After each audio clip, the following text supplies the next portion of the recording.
ਆਦਾਬ ਤੇ ਸਤਿ ਸ਼੍ਰੀ ਅਕਾਲ। ਤੁਸੀਂ ਜੁੜੇ ਹੋਏ ਹੋ ਪੰਜਾਬੀ ਰੇਡੀਓ ਯੂਐਸਏ ਦੇ ਨਾਲ।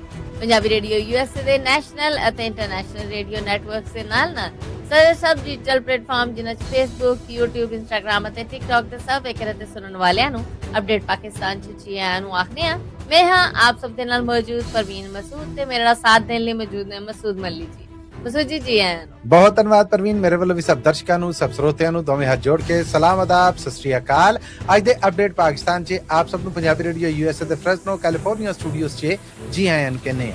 ਅੱਜ ਅਮਰੀਕਾ ਦੇ ਵਿੱਚ 3 ਜੂਨ ਸਾਲ 2026 ਦਾ ਦਿਨ ਡੁੱਬ ਚੁੱਕਿਆ ਔਰ ਪਾਕਿਸਤਾਨ 'ਚ 4 ਜੂਨ 2026 ਦਾ ਦਿਨ ਚੜ ਚੁੱਕਿਆ ਹੈ। ਪਾਕਿਸਤਾਨ ਦੇ ਨਾਲ ਜੁੜੀਆਂ ਵੱਡੀਆਂ ਖਬਰਾਂ ਦੇ ਇਸ ਬੁਲੇਟਿਨ 'ਚ ਆਪ ਸਭ ਦਾ ਬੜਾ ਨਿੱਘਾ ਜਿਹਾ ਸਵਾਗਤ ਹੈ। ਹਫ਼ਤੇ 'ਚ 5 ਦਿਨ ਮੰਡੇ ਟੂ ਫਰਾਈਡੇ ਅਮਰੀਕਾ ਮੁਜਬ, ਪਾਕਿਸਤਾਨ ਇੰਡੀਆ ਮੁਜਬ ਟਿਊਜ਼ਡੇ ਟੂ ਸੈਟਰਡੇ ਇਹ ਖਬਰਾਂ ਲੈ ਕੇ ਅਸੀਂ ਤੁਹਾਡੇ ਰੂਬਰੂ ਹਾਜ਼ਰ ਹੁੰਨੇ ਆ। ਤੁਸੀਂ ਸਪਾਂਸਰ ਕਰਨਾ ਚਾਹੋ ਤਾਂ ਸਾਡਾ ਟੈਲੀਫੋਨ ਨੰਬਰ ਹੈ ਜੀ 408 272 5200 4082725200। ਵਧਨੇ ਖਬਰਾਂ ਲੈ ਬਜਟ ਹੁਣ 10 ਜੂਨ ਨੂੰ ਹੀ ਪੇਸ਼ ਕਰਨ ਦਾ ਫੈਸਲਾ ਕੀਤਾ ਗਿਆ ਹੈ। ਪ੍ਰਾਈਮ ਮਿਨਿਸਟਰ ਦਾ ਆਖਣਾ ਹੈ ਕਿ ਲੋਕਾਂ ਦੇ ਭਲੇ ਵਾਲਾ ਬਜਟ ਲਿਆ ਰਹੇ ਹਾਂ। ਕੀ ਲਿਆ ਰਹੇ ਨੇ ਮੱਲੀ ਸਾਹਿਬ? ਇਹ ਅੱਜ ਤੱਕ ਕਿਸੇ ਨੇ ਪਹਿਲਾਂ ਤੇ ਇਹ ਜਿਹੜਾ ਦੁੱਖ ਦੀ ਰਾਗ ਤੇ ਤੁਸੀਂ ਐਵੇਂ ਛੇੜ ਜੀ ਕੀਤੀ ਏ ਕਿ ਆਵਾਮ ਭਲਾ, ਆਵਾਮ ਦੋਸਤ, ਇਹ ਬਜਟ ਆ ਰਿਹਾ ਆ। ਇਹ ਕਦੀ ਕਿਸੇ ਨੇ ਕਿਹਾ ਹੈ ਕਿ ਨਹੀਂ ਜੀ ਐਰਕੀ ਜਿਹੜਾ ਬਜਟ ਆ ਇਹਦੇ ਚ ਅਸੀਂ ਛੁਰੀਆਂ ਵੱਛੀਆਂ ਸਭ ਤੇਜ਼ ਕੀਤੀਆਂ ਨੇ, ਜ਼ਰਾ ਤਗੜੇ ਰਹੋ। ਹਰ ਸਰਕਾਰ ਹਰ ਦੌਰ 'ਚ ਇਹੀ ਕਿਹਾ ਜਾਂਦਾ ਹੈ ਬਜਟ ਤੋਂ ਇੱਕ ਅੱਧਾ ਦਿਨ ਪਹਿਲਾਂ ਗੱਲੋਂ ਜੀ ਤਿਆਰ ਹੋ ਜਾਏ, ਆਵਾਮ ਦੋਸਤ ਬਜਟ ਬਹੁਤ ਰਿਲੀਫ ਦੇਣਾ ਲੋਕਾਂ ਨੂੰ। ਤੇ ਪਤਾ ਉਦੋਂ ਲੱਗਦੇ ਨੇ ਜਦੋਂ ਪਤਾ ਲੱਗਦਾ ਹੈ ਸ਼ਾਇਦ ਵੀ ਟੈਕਸ ਵੱਧ ਗਿਆ, ਲੱਗ ਗਿਆ। ਇਹ ਸਿਰਫ ਕੋਰਕ ਧੰਦਾ ਹੈ ਗੱਲਾਂ ਦਾ। ਸੋ ਇਕੱਠ ਹੈ ਜਿਹੜਾ ਪ੍ਰਾਈਮ ਮਿਨਿਸਟਰ ਦੀ ਅਗਵਾਈ ਦੇ ਵਿੱਚ ਹੋਇਆ। ਇਸ ਇਕੱਠ ਦੇ ਵਿੱਚ ਹੁਣ ਇਹ ਤੈਅ ਹੋ ਗਿਆ ਜਿਹੜੀ ਬਜਟ ਡੇਟ ਆ ਉਹ 10 ਜੂਨ ਨੂੰ ਪਾਕਿਸਤਾਨ ਦੀ ਫੈਡਰਲ ਸਰਕਾਰ 10 ਜੂਨ ਨੂੰ ਬਜਟ ਹੈ ਜਿਹੜਾ ਉਹ ਪੇਸ਼ ਕਰਨ ਜਾ ਰਹੀ ਹੈ। ਇਹਦੇ ਤੋਂ ਬਾਅਦ ਹੁਣ ਜਿਹੜੀਆਂ ਸੂਬਾ ਸਰਕਾਰਾਂ ਨੇ ਨਾ ਕਮ ਸ ਕਮ ਉਹਨਾਂ ਨੂੰ ਆਪਣਾ ਬਜਟ ਜਿਹੜਾ ਉਹ ਪੇਸ਼ ਕਰਨ ਵਾਸਤੇ ਡੇਟਾਂ ਨੇ ਜਿਹੜੀਆਂ ਉਹ ਮਿਥਣੀਆਂ ਸੌਖੀਆਂ ਹੋ ਗਈਆਂ।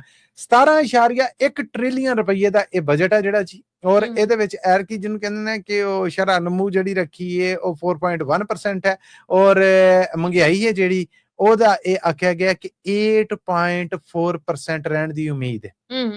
ਇਹ ਤਾਂ ਸਰਕਾਰੀ ਅੰਕੜੇ ਨੇ ਨਾ, ਜਦ ਕਿ ਕੰਮ ਨੇ ਜਿਹੜੇ ਉਹ ਕਹਿੰਦੇ 21% ਤੋਂ ਕਿਤੇ ਤਾਂ ਚਲੇ ਗਏ ਨੇ। ਸੋ ਸਾਲ 2026-27 ਦਾ ਇਹ ਬਜਟ ਜਿਹੜਾ 10 ਜੂਨ ਨੂੰ ਪਾਰਲੀਮੈਂਟ 'ਚ ਪੇਸ਼ ਕੀਤੇ ਜਾਣ ਦੀ ਉਮੀਦ ਹੈ।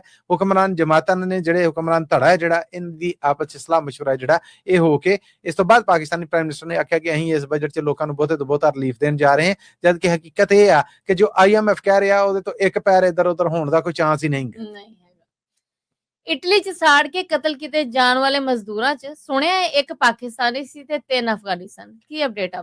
ਇਹ ਪਰਵੀਨ ਇਹ ਸਾਊਦੀ ਅਰਬ ਬੇਸਡ ਇੱਕ ਨਿਊਜ਼ ਵੈਬਸਾਈਟ ਹੈ ਉਰਦੂ ਨਿਊਜ਼, ਉਹਨੇ ਵੀ ਇਹ ਦੱਸਿਆ। ਔਰ ਫਿਰ ਬਹੁਤ ਸਾਰੀਆਂ ਸੋਸ਼ਲ ਮੀਡੀਆ ਤੇ ਪੋਸਟਾਂ ਨੇ ਜਿਹੜੀਆਂ ਉਹ ਵੀ ਆ ਰਹੀਆਂ ਨੇ ਇਟਲੀ ਤੋਂ, ਜਿਨ੍ਹਾਂ ਵਿੱਚ ਇੱਕ ਫੱਟਰ ਸੜੇ ਹੋਏ ਅਫਗਾਨ ਨੂੰ ਜਿਹਦੀਆਂ ਬਾਹਾਂ ਬੂਹਾਂ ਸੜੀਆਂ ਪੱਟੀਆਂ ਉਹਨੇ ਕੀਤੀਆਂ ਨੇ, ਉਹਦੇ ਇੰਟਰਵਿਊਜ਼ ਨੇ ਜਿਹੜੇ ਕਲਿੱਪਾਂ ਨੇ ਜਿਹੜੀਆਂ ਉਹ ਚੱਲ ਰਹੀਆਂ ਨੇ। ਉਹਦੇ 'ਚ ਇਹ ਦੱਸਿਆ ਜਾ ਰਿਹਾ ਹੈ ਕਿ ਇਹ ਵੀ ਉਹਨਾਂ ਦੇ ਵਿੱਚ ਸੀਗਾ। ਸੋ ਟੋਟਲ ਜਿਹੜੇ ਸਾੜ ਕੇ ਉਹਨਾਂ ਨੇ ਮਾਰਨੇ ਸਨ ਉਹ 5 ਸੀ, ਜਿਨ੍ਹਾਂ 'ਚੋਂ ਇੱਕ ਇਹ ਸੀਗਾ ਜਿਹੜਾ ਪਿਛਲੀ ਵਿੰਡ ਸਕਰੀਨ ਤੋੜ ਕੇ ਉੱਥੋਂ ਨੱਸਣ 'ਚ ਕਾਮਯਾਬ ਰਿਹਾ। ਬਾਕੀ 4 ਜਿਹੜੇ ਉਹ ਅੰਦਰ ਸੜ ਕੇ ਤੇ ਮਰ ਗਏ। ਇਹ 4 ਦੇ ਬਾਰੇ ਕੱਲ ਤੱਕ ਤੇ ਇਹ ਪਤਾ ਸੀਗਾ ਕਿ ਇਹ ਪਾਕਿਸਤਾਨੀ ਨੇ, ਇਹਨਾਂ ਨੂੰ ਮਾਰਨ ਵਾਲੇ ਵੀ ਪਾਕਿਸਤਾਨ ਨੇ, ਗ੍ਰਿਫਤਾਰ ਵੀ ਹੋਏ ਪਾਕਿਸਤਾਨੀ ਨੇ। ਬਟ ਹੁਣ ਪਤਾ ਲੱਗਾ ਕਿ ਇਹਨਾਂ 'ਚੋਂ 3 ਅਫਗਾਨ ਸਨ। ਇੱਕ ਦੀ ਉਮਰ 19 ਸਾਲ, ਇੱਕ ਦੀ ਉਮਰ 27 ਸਾਲ ਤੇ ਇੱਕ ਦੀ ਉਮਰ 35 ਸਾਲ ਸੀ। ਔਰ ਜਿਹੜਾ ਪਾਕਿਸਤਾਨੀ ਸਾੜ ਕੇ ਇਹਨਾਂ ਦੇ ਨਾਲ ਮਾਰਿਆ ਇਹਦੀ ਉਮਰ 36 ਸਾਲ ਸੀਗੀ। ਇਹ 4 ਦੇ ਵਿੱਚੋਂ 3 ਅਫਗਾਨੀ ਸ਼ਹਿਰੀ ਨੇ, ਇੱਕ ਪਾਕਿਸਤਾਨੀ ਹੈ। ਔਰ ਕਤਲ ਕਰਨ ਵਾਲੇ ਨੇ ਜਿਹੜੇ ਇਹ ਦੋਵੇਂ ਪਾਕਿਸਤਾਨੀ ਸਨ। ਔਰ ਜੁਰਮ ਇਹਨਾਂ ਦਾ ਉਹੀ ਜਿਹੜਾ ਕੱਲ ਅਸੀਂ ਦੱਸਿਆ ਉਹ ਸੇਮ ਹੀ ਹੈ ਕਿ ਇਹਨਾਂ ਦੀ ਮਜ਼ਦੂਰੀ, ਇਹਨਾਂ ਦੇ ਹੱਕ ਹੈ ਜਿਹੜਾ ਉਹ ਲੈਣ ਦੇਣ ਬਾਰੇ ਫੱਡਾ ਸੀਗਾ। ਲੈਣ ਦੇਣ ਦਾ ਇਹ ਫੱਡਾ ਜਿਹੜਾ ਇਹ ਇਹਨਾਂ ਦੀ ਜਾਨ ਲੈਣ ਤੱਕ ਇਹ ਲੋਕ ਚਲੇ ਗਏ। ਔਰ ਇਹ ਸਮਝੌਤਾ ਕੋਈ ਮੰਗਣ ਡੇ ਸੀਗੇ। ਇਹ ਜਿਹੜਾ ਸਮਝੌਤਾ ਜ਼ੁਬਾਨੀ ਕਲਾਮੀ ਸੀਗਾ ਉਹਦੇ ਤੋਂ ਇਹ ਫਿਰਨ ਡੇ ਸਨ। ਇਹ ਉਹਨਾਂ ਤੋਂ ਆਪਣਾ ਹੱਕ ਮੰਗਣ ਡੇ ਸਨ। ਉਹ ਫਿਰ ਇਹਨਾਂ ਦੀਆਂ ਜਾਨਾਂ ਲੈਣ ਦਾ ਸਬਬ ਬਣ ਗਿਆ। ਜ਼ਾਲਮਾਂ ਨੇ ਮਾਰ ਛੱਡੇ ਨੇ ਲੇਕਿਨ ਹੱਕ ਨਹੀਂ ਦਿੱਤਾ।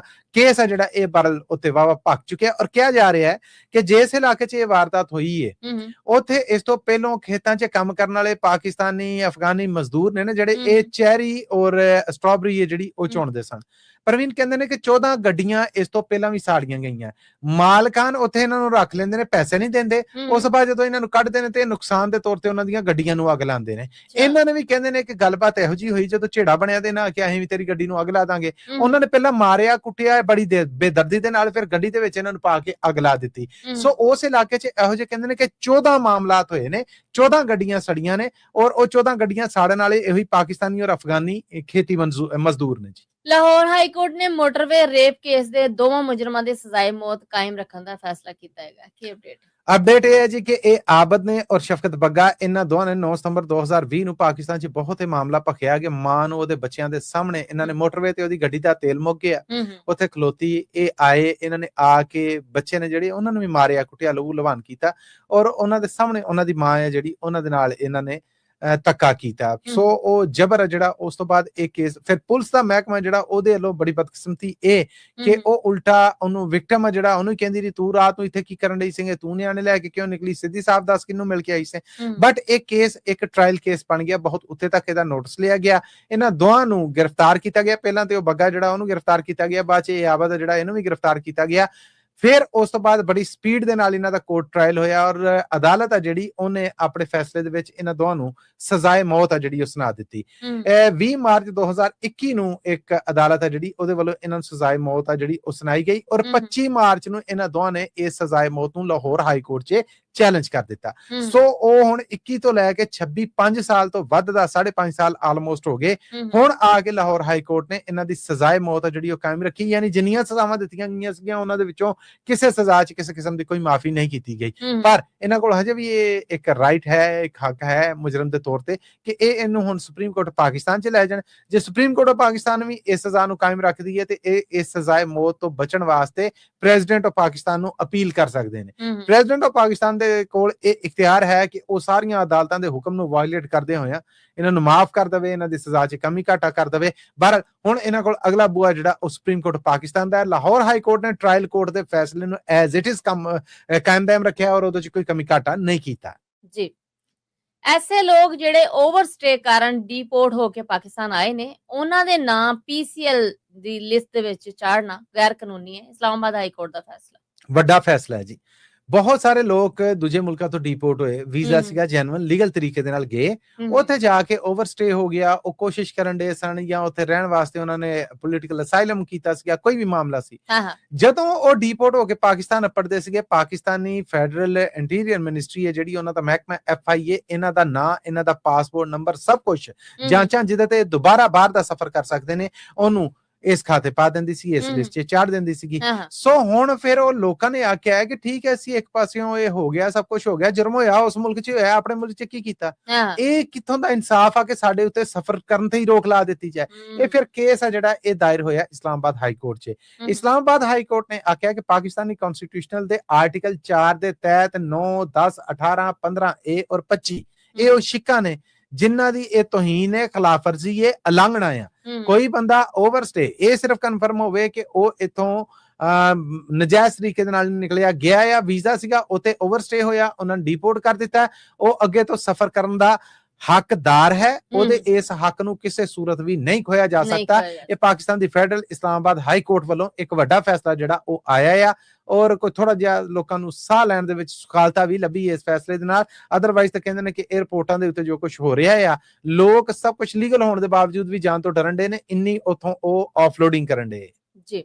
ਮਰੀਮ ਨਵਾਜ਼ ਹੋਰਾਂ ਦਾ ਰਾਜ ਆਉਣ ਤੋਂ ਬਾਅਦ ਪੰਜਾਬ 'ਚ ਦਫਾ 144 ਲੱਗਣ ਦੇ ਸਭ ਸਿਆਸੀ ਰਿਕਾਰਡ ਟੁੱਟ ਗਏ। ਅਸਲ ਦੇ ਵਿੱਚ ਇਹ ਅੰਗਰੇਜ਼ ਸਰਕਾਰ ਦਾ ਬਣਾਇਆ ਇੱਕ ਕਾਲਾ ਕਾਨੂੰਨ ਸੀਗਾ, ਲੋਕਾਂ ਨੂੰ ਕਾਬੂ 'ਚ ਰੱਖਣ ਲਈ, ਸ਼ਿਕੰਜੇ 'ਚ ਰੱਖਣ ਲਈ, ਆਪਣੇ ਖਿਲਾਫ ਉੱਠਣ ਤੇ ਆਵਾਜ਼ਾਂ ਨੂੰ ਦਬਾਉਣ ਲਈ। 4 ਤੇ 4 ਤੋਂ ਵੱਧ ਬੰਦੇ ਨੇ ਜਿਹੜੇ ਇਹਨਾਂ ਦੇ ਖੜੇ ਹੋਣ ਤੇ ਪਾਬੰਦੀ ਲਾਉਣ ਲਈ, ਉਹ ਤੇ ਸਰਕਾਰ ਨੇ ਕੰਟਰੋਲ ਨਹੀਂ ਰੱਖਿਆ। ਪਾਕਿਸਤਾਨ ਬਣ ਗਿਆ, ਭਾਰਤ ਬਣ ਗਿਆ, ਅੱਜ ਤੱਕ ਇਹ ਕਾਨੂੰਨ ਨੇ ਜਿਹੜੇ ਨਹੀਂ ਬਦਲੇ ਗਏ। ਹੁਣ ਇਹ ਰਿਕਾਰਡ ਪ੍ਰਵੀਨ ਇਦਾਂ ਟੁੱਟਾ ਕਿ 840 ਦਿਨ ਹੋ ਗਏ ਮਰੀਮ ਨਵਾਜ਼ ਹੋਣਾ ਦੀ ਸਰਕਾਰ ਨੂੰ। ਸਰਕਾਰ ਤੇ ਧੱਕੇ ਦੀ, ਇਹਨੇ ਸਾਰੇ ਕਹਿੰਦੇ ਨੇ ਕਿ ਫਾਰਮ 47 ਦੀ ਹੈ। ਹੁਣ ਇਹਨਾਂ 820 ਦਿਨਾਂ ਦੇ ਵਿੱਚ ਮਰੀਮ ਨਵਾਜ਼ ਹੋਣਾ ਦਾ ਜਿਹੜਾ ਪੰਜਾਬ ਸਰਕਾਰ ਦਾ ਇੰਟੀਰੀਅਰ ਡਿਪਾਰਟਮੈਂਟ ਹੈ, ਪੰਜਾਬ ਸਰਕਾਰ ਦਾ, ਉਹਨੇ 540 ਦਿਨ ਹੋ ਗਏ ਨੇ ਦਫਾ 144 ਲਈ ਹੈ। ਨਿਜ਼ਾਮ ਸਾਰਾ ਠੀਕ ਚੱਲ ਰਿਹਾ, ਆਣ ਜਾਣ ਫਿਰਨ ਤੁਰਨ ਖਲੋਣ ਕੋਈ ਨਹੀਂ ਹੈ। ਬਟ ਇਹਦਾ ਮਕਸਦ ਇਹ ਸੀਗਾ ਕਿ ਇਮਰਾਨ ਖਾਨ ਦੀ ਸਿਆਸੀ ਪਾਰਟੀ ਦੇ ਹਾਮੀ ਨੇ ਜਿਹੜੇ ਉਹਨਾਂ ਵੱਲੋਂ ਜਲਸੇ, ਜਲੂਸ, ਹੰਗਾਮੇ, ਤੋੜ ਫੋੜ, ਇਹ ਸਾਰੀਆਂ ਸ਼ੈਵਾਂ ਜਿਹੜੀਆਂ ਇਹਨਾਂ ਨੂੰ ਕੰਟਰੋਲ ਕੀਤਾ ਜਾਏ। ਸੋ ਉਹ ਇੰਟੀਰੀਅਰ ਡਿਪਾਰਟਮੈਂਟ ਹੈ ਜਿਹੜਾ ਹਰ ਮਹੀਨੇ 1 ਮਹੀਨੇ ਐਕਸਟੈਂਸ਼ਨ, ਹਰ ਮਹੀਨੇ 1 ਮਹੀਨੇ ਐਕਸਟੈਂਸ਼ਨ, ਇਹ ਦਫਾ 144 ਦੀਆਂ ਐਕਸਟੈਂਸ਼ਨਾਂ ਆਉਂਦੇ ਹੁਣ ਫਿਰ ਉਹਦੇ 'ਚ 1 ਮਹੀਨਾ ਵਾਧਾ ਦਿੱਤਾ ਗਿਆ, ਜਦ ਕਿ ਇਸ 1 ਮਹੀਨੇ ਦੇ ਵਾਧੇ ਤੋਂ ਪਹਿਲਾਂ ਹੀ 540 ਦਿਨ ਹੋ ਗਏ ਨੇ ਪੰਜਾਬ ਦੇ ਵਿੱਚ ਦਫਾ 144 ਲੱਗੇ ਆਪਣੇ ਮਤਲਬ ਦੀ। ਠੀਕ ਹੈ ਨਾ? ਇਹ ਪਾਕਿਸਤਾਨ ਦੀ ਸਿਆਸੀ ਤਾਰੀਖ 'ਚ ਫੌਜੀ ਰਾਜ ਦੌਰਾਨ ਗੈਰ ਐਲਾਨੀਆਂ ਲੰਮਾ ਉਹ ਇੱਕ ਹੋਰ ਵੱਖਰੀ ਗੱਲ ਆ, ਸਿਆਸੀ ਇਲੈਕਟਡ ਹਕੂਮਤਾਂ ਵੱਲੋਂ ਐਡਾ ਲੰਮਾ ਦਫਾ 144 ਹੈ ਜਿਹੜਾ ਉਹ ਕਦੀ ਕਿਸੇ ਸੂਬੇ 'ਚ ਨਹੀਂ ਲੱਗਾ। ਪੰਜਾਬ ਨੇ ਇਹ ਵੀ ਰਿਕਾਰਡ ਤੋੜਤਾ ਜੀ। ਮਸੂਦੇ ਦੇ ਨਾਲ ਹੀ ਅਸੀਂ ਆਪਣੇ ਸਰੋਤਿਆਂ ਕੋਲ ਲੈਣੀ ਹੈ ਇਜਾਜ਼ਤ, ਪਰ ਜਾਣ ਤੋਂ ਪਹਿਲੇ ਉਹੀ ਇੱਕ ਗੱਲ ਜਿਹੜੀ ਸੀ ਜਾਂਦੇ ਜਾਂਦੇ ਕਰਨੇ ਹੁੰਨੇ ਆ।